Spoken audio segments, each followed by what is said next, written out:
ஆசிரியர்களுக்கும் என் கல்வி கருவை கொடுத்த காமராஜர் ஐயா அவர்களுக்கும் வணக்கத்தில் இங்கு அமர்ந்துள்ள அனைவருக்கும் என் சமத்துவ வணக்கத்தையும் கூறிக்கொள்கிறேன். நான் பேச வந்துள்ள கவிதையின் தலைப்பு தஞ்சை பெரிய கோவில். மழை போல் எழுந்த கலை சிலையாய் மாறிய ஒரு அலை, மழை போல் எழுந்த கலை சிலையாய் மாறிய அலை.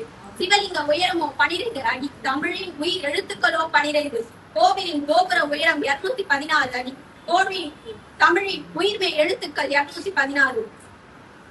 சிவலிங்க பீடம் 18 அடி, தமிழின் மெய் எழுத்துக்களோ 18. சிவலிங்கத்திற்கும் நந்திற்கும் இடையே உள்ள தூரம் 247, தமிழின் மொத்த எழுத்துக்களோ 247.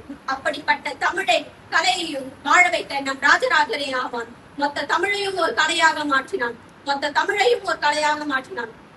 விண்ணை தொடும் அந்த சோழன் மகுடத்திலே வண்ணத்து பூச்சி ஒன்று அமர்ந்தது. விண்ணை தேடும் அந்த சோழனின் மகுடத்திலே வண்ணத்து பூச்சி ஒன்று அமர்ந்தது. ராஜராஜன் கட்டிய பிரம்மாண்ட கோவிலிலே சிறிய சிறகுகளின் வண்ணங்கள் ஜொலிக்கிறது. ராஜராஜன் கட்டிய பிரம்மாண்ட கோவிலிலே சிறிய சிறகுகளின் வண்ணங்கள் ஜொலிக்கிறது. கடந்து வென்ற காவலன் அவன் நெஞ்சில் உதித்த ஆகாய கனவு. அழியாமல் வாழும் தஞ்சை நிலவு. கல்நுனியில் கவிதை சொன்னான் நிலம் கடந்து கொடி நாட்டான். நிலம் கடந்து கொடியை நாட்டான்.